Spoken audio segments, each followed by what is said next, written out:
ಓಹ್, ಒಂದೇ ಒಂದು ವಿಡಿಯೋ ನನ್ನ ಇಡೀ ಲೈಫ್ನೇ ಚೇಂಜ್ ಮಾಡ್ಬಿಡ್ತು. ನನ್ನ ಮೇಲೆ FIR ಆಗೋದೇನೋ, ಪೊಲೀಸ್ ಅವರು ನನ್ನ ಪೊಲೀಸ್ ಸ್ಟೇಷನ್ ಎಳ್ಕೊಂಡು ಹೋಗ್ಲಿಕ್ಕೆ ಮನೆಗೆ ಬರೋದೇನೋ, ಅದಾದ್ಮೇಲೆ ನಾನು ನನ್ನ ಮನೆಯವರು ಕೋರ್ಟು ಕಚೇರಿ ಅಂತ ಅಲ್ದಾಡೋದು.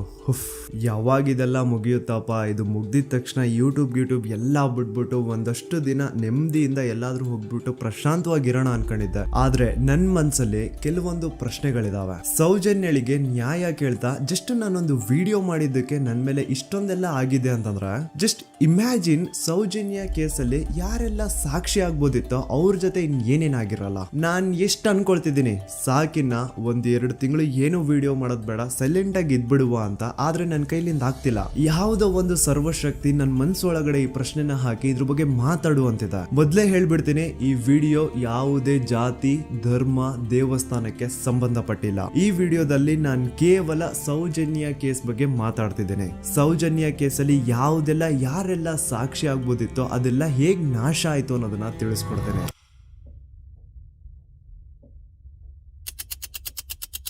ನೆನಪು ಮಾಡ್ಕೊಳ್ಳಿ, 9 ಅಕ್ಟೋಬರ್ 2012 ಸೌಜನ್ಯ ಕಾಣೆ ಆದಾಗ ಸೌಜನ್ಯನ ಮನೆಯವರು ಅಂಡ್ ಊರಿನ 200-300 ಜನ ಸೇರ್ಕೊಂಡು ರಾತ್ರಿ 12 ಗಂಟೆವರೆಗೂ ಸೌಜನ್ಯಗೋಸ್ಕರ ಹುಡುಕ್ತಾರ.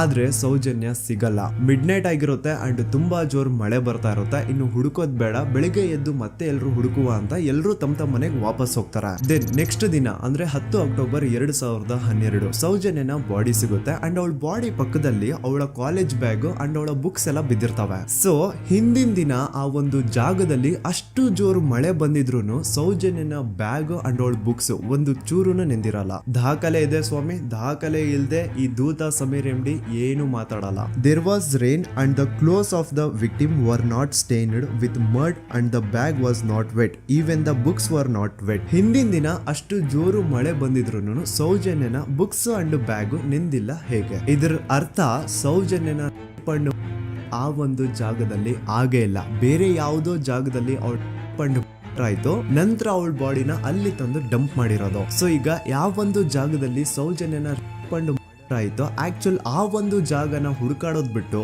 ಪೊಲೀಸರು ಉಲ್ಟಾ ಏನ್ ಮಾಡ್ತಾರೆ ಅಂದ್ರೆ, ಯಾವೊಂದು ಜಾಗದಲ್ಲಿ ಸೌಜನ್ಯನ ಬಾಡಿ ಸಿಕ್ಕಿತ್ತೋ ಅದೇ ಜಾಗದಲ್ಲೇ ಅವಳು ಆಗಿತ್ತು ಅಂತ ಪ್ರೂವ್ ಮಾಡ್ಲಿಕ್ಕೆ ಹೊರಡ್ತಾರ. ಇಲ್ಲಿ ಪೊಲೀಸ್ ಅವರ ಬುದ್ಧಿವಂತಿಕೆ ನೋಡಿ, ಯಾವೊಂದು ಜಾಗದಲ್ಲಿ ಸೌಜನ್ಯನ ಬಾಡಿ ಸಿಕ್ಕಿತ್ತೋ ಅಲ್ಲಿ ಅವ್ರದ್ದು ಯಾವುದೇ ಒಂದು ಒಳ ಉಡುಪು ಸಿಗಲ್ಲ. ಅದಕ್ಕೆ ಇವ್ರು ಏನ್ ಮಾಡ್ತಾರೆ ಅಂದ್ರೆ, ನೆಕ್ಸ್ಟ್ ದಿನ ಸೌಜನ್ಯ ಮನೆಗೆ ಹೋಗ್ಬಿಟ್ಟು ಅಲ್ಲಿ ಮನೆಯವರಿಂದ ಸೌಜನ್ಯನ ಇನ್ನರ್ ವೇರ್ಸ್ ನ ಇಸ್ಕೊಂಡ್ ಬಂದು ಅದನ್ನ ನಂತರ ರಿಪೋರ್ಟ್ಸ್ ಅಲ್ಲಿ ಇದು ನಮ್ಗೆ ಸೌಜನ್ಯ ಬಾಡಿ ಸಿಕ್ಕಿದ ಜಾಗದಲ್ಲೇ ಸಿಕ್ಕಿದ್ದು ಅಂತ ಮೆನ್ಷನ್ ಮಾಡ್ತಾರೆ. ಪೊಲೀಸ್ನವರು ಅವಳ ಪುಸ್ತಕ ಎಲ್ಲ ಹುಡುಕಾಡಿದ್ರು, ಯಾರಾದ್ರೂ